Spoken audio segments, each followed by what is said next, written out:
Welcome to Booze and Ghouls. My name is Stan. And I'm Colleen. And I gotta say, Happy New Year. We haven't been on for what? 3-4 weeks? I think it might be longer. Yeah, well, we had holidays, we had sickness, surgeries. We're finally back, hopefully. Yeah, so let's get going here. We have a lot to catch up on. Oh. So you want to dive right in? I mean, it's been a while, so I'm sure people are waiting of like, well, what are they going to say next? Because we haven't been on to say anything next. So I don't know about you, but today I'm going for Old Crow Distillery in Frankfort, Kentucky. Okay. It's located along the Kentucky River, and it played a pivotal role in shaping the modern bourbon products. But its legacy includes far more than just the innovation. The distillery was built in an era of dangerous labor practices and minimal safety standards. The distillery witnessed fires, there were accidents, and a quiet human cost that didn't really make all of the records. But before we go into that, you know what has to happen first? You gotta give your little segment. My little boozy aside. For this one, it's only right to reach for Old Crow bourbon itself. Or, if that just feels a little too on the nose, any classic Kentucky straight bourbon will do. Neat or with a single cube. No cocktails this time.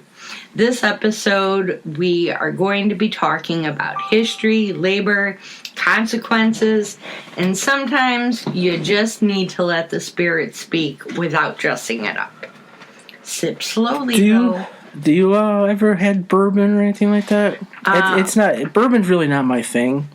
If I have, it was in my early days of drinking, and I have no recollection of it. Yeah, I've never was a big bourbon.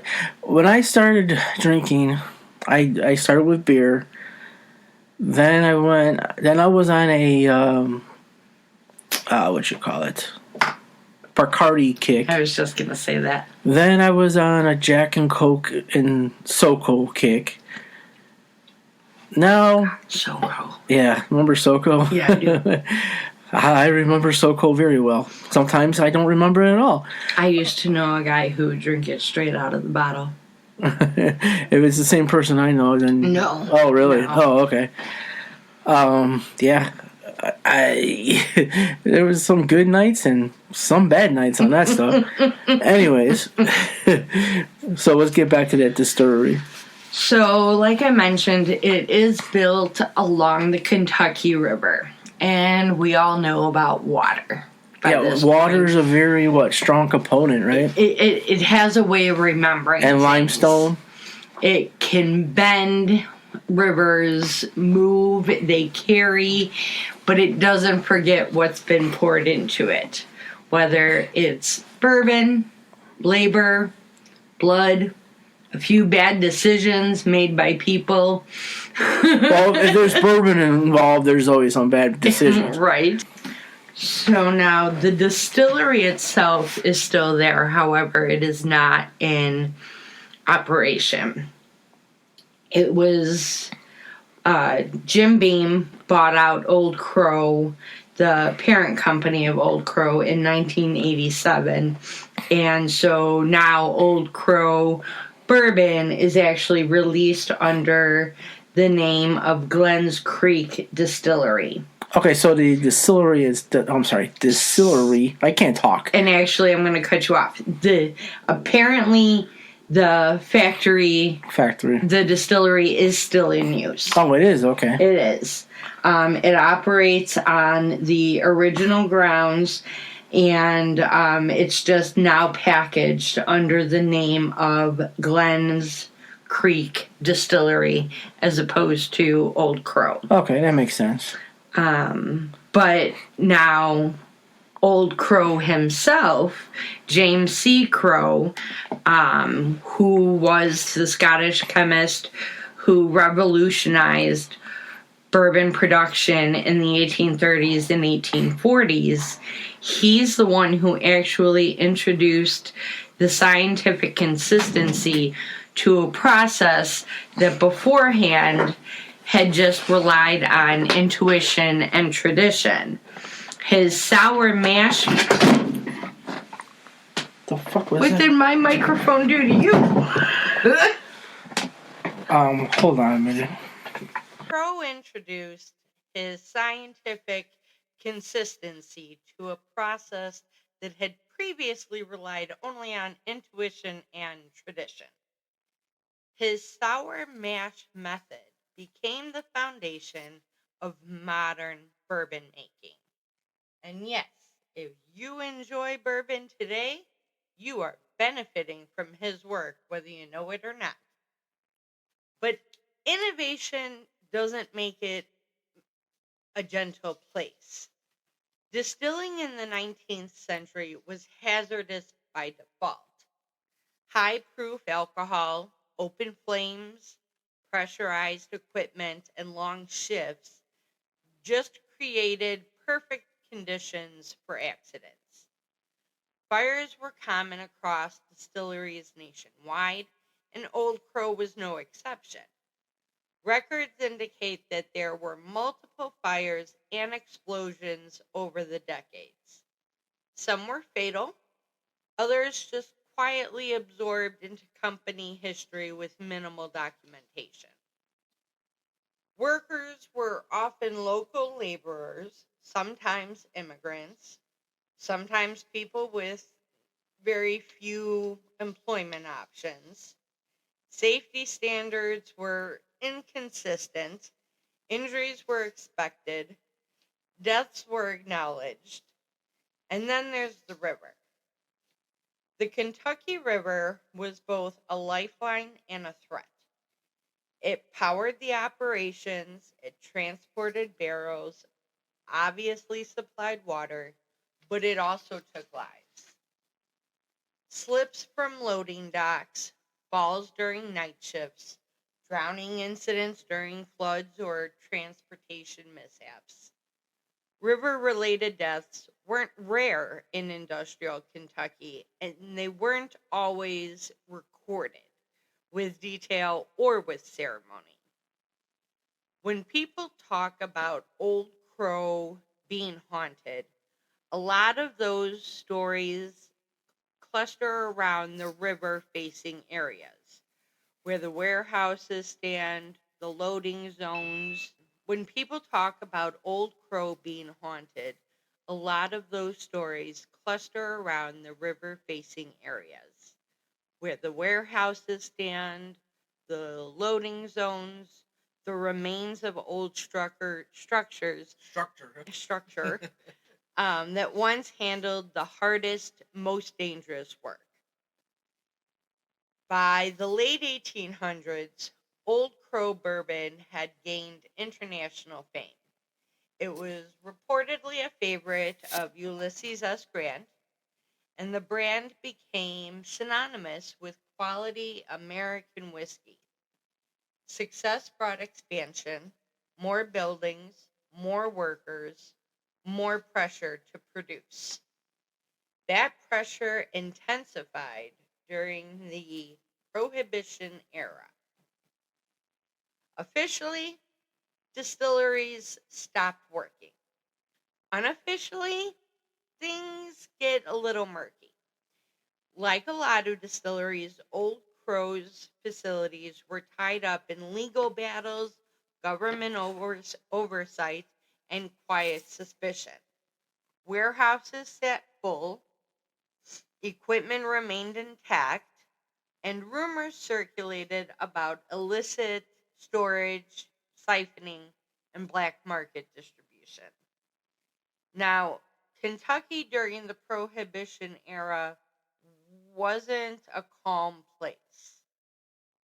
Violence surrounding alcohol trafficking wasn't uncommon, And while Old Crow itself isn't tied to any single crime, the era introduced a new kind of danger: sabotage, arson, and intimidation. Fires during this period are especially difficult to trace as records were vague and liability was carefully avoided. Fast forward into the 20th century, and the distillery passed through multiple owners. Production changed, buildings were repurposed or abandoned, some sections fell into disrepair, others were quietly used by workers who reported strange occurrences that had nothing to do with alcohol fumes or exhaustion. So what kind of haunts were there? I'm about to get into it. Oh, sorry, I'm Nope. jumping ahead. You're fine. Employees described hearing footsteps in empty warehouses, Okay. doors opening and closing on their own, the sensation of being watched near the river-facing structures.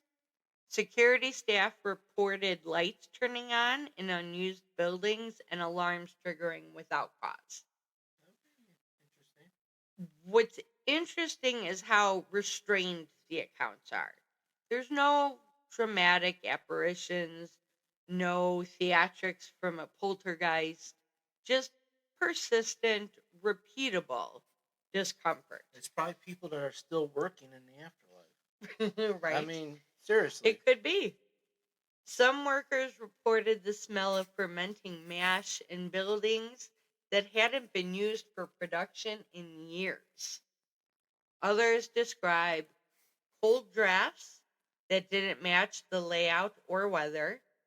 A few mention hearing voices, not words, just the sound of men talking.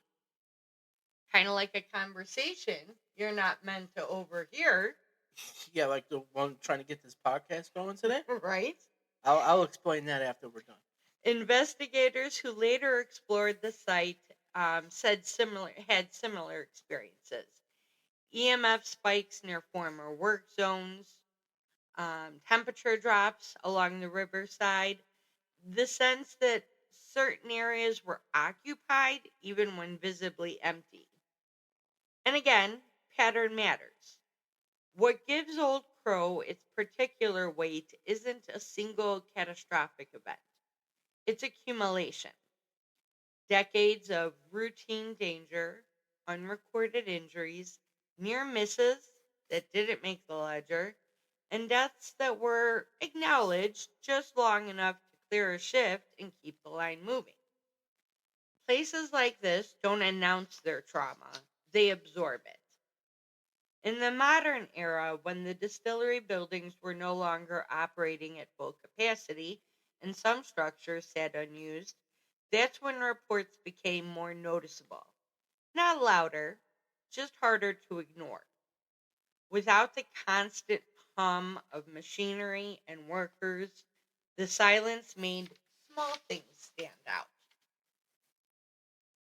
They describe hearing boots on wooden floors late at night. Yeah, see, people are still working. Slow, deliberate steps, not the kind made by animals or structures shifting. The sound would stop when approached. More than one person described the sensation of being checked, like someone making sure the job was being done correctly, which honestly is deeply on brand for a workplace that once ran on strict oversight and relentless productivity. Right. Several accounts mention shadow figures near stairwells and doorways, particularly in buildings that once housed storage and bottling operations. Now, they're not described as full apparitions, just more like silhouettes that move with purpose and then dissolve when you try to focus on them. Mm-hmm. No faces, no details, just presence. And then there's the river again. People walking the perimeter near dusk or early morning have reported seeing figures standing near the waterline, only to vanish when approached. Some describe hearing splashing, when no boats or animals are around. Others mention the unmistakable sound of something heavy being dragged. Wood, metal, a barrel, even when there's nothing on the ground. And here's where the true crime adjacent layer comes back in. Industrial sites near rivers have a long history of being convenient places to dispose of problems. Water. Yes. Accidental deaths, unreported injuries, alcohol fueled altercations that went too far. There's no confirmed evidence that Old Crow was used this way, and I'm not inventing crimes, but the lack of documentation during certain periods leaves space for questions. Was this? Sorry, I didn't mean to cut you off, but a trigger just hit my head when you were talking about that. Prohibition? Was this around Prohibition? It doesn't specify. I mean, obviously they were closed down during Prohibition, but there were lots closed of down yeah. with, There's lots of rumors about yeah. it. But air quotes closed down. Right. When a place has the means, the motive, and opportunity to quietly erase incidents, the absence of records doesn't necessarily equal the absence of events. As I said, modern investigators tend to report subtle interactions. EVP sessions occasionally capture low, indistinct voices, never shouting, never threatening. Motion sensors trigger in patterns that don't align with the environment. Cameras malfunction selectively in certain areas, but then perform perfectly in other places. Now, skeptics will tell you, EMF interference, river humidity, the infrastructure is obviously getting older, and those are all valid explanations. Right. But again, it's the consistency, the pattern, the same things, different groups, different times, same locations, same sensations. What you don't hear about Old Crow are encounters that are aggressive. There's no reports of people being shoved, scratched, chased. The energy is described as watchful, sometimes curious, sometimes maybe irritated. Like I said, I think a lot of this is people still working. That's what it sounds like. Exactly. To me. Like it doesn't seem like there's anything like evil or like they're out to get you. It just seems like they're still working. A workforce that just never checked out. Right. And that makes sense. I mean, for generations, it ran on discipline, routine, hierarchy. Workers were expected to show up, do dangerous work, and keep it moving. If something lingers here, it's not that they're necessarily looking for attention. It's what's that term? It's reenacting patterns. It's like a tip of my tongue. Residual. There we go. Residual haunts. Yes. Today, much of Old Crow's physical footprint has been altered, sold, or repurposed. The brand name survives more than the original structures, but those who've spent time near the remaining buildings say the atmosphere has not softened. If anything, it feels more exposed, like a place that no longer has a job to distract it from its past. It feels occupied by memory, by routine, by the residue of labor. And whether you believe that translates into ghosts or not, it's hard to deny that places built on risk and reputation tend to leave a different kind of echo. And honestly, the river is still there, still moving, still remembering. Still going on with time. So that is mine. That's yours, huh? You're going to talk about the conversations in your head? Now you're making me sound crazy. When we were trying to get this The podcast, voices that you're hearing? when I was trying to get this podcast set up today, I had it all set up. At least I thought, and I was getting voices in my earphones, like a CB or something. I couldn't make it out what it was. I have no idea. You heard it, so you know if I'm going crazy, you are too, because you heard it too. There's a term for that. I can't think of what it is, though. Well, I'm just saying, you heard it too. I heard it. I haven't heard it since, but it's like I was keep on getting voices in my earphones, so I have no idea what they were, or I don't know. I couldn't make it out. It's like everything was going wrong trying to do this podcast today. I don't know why. I- Probably because we haven't done it for a while. But then we getting voices and everything. I'm not saying it's paranormal. I'm not even saying that. That's what it's called. It's called a folie à deux. It's a French term for shared psychotic disorder. So there really is a term for that. Oh boy, am I in trouble. My true crime brain at work. This is not the right podcast. No, this is a paranormal. I am not doing true crime podcast. I listen to it 24/7. I'm not talking about it. Not 24/7. I have my headphones in during the day. and at night, It's much more you listening to your wrestling. why are you bringing up old shit?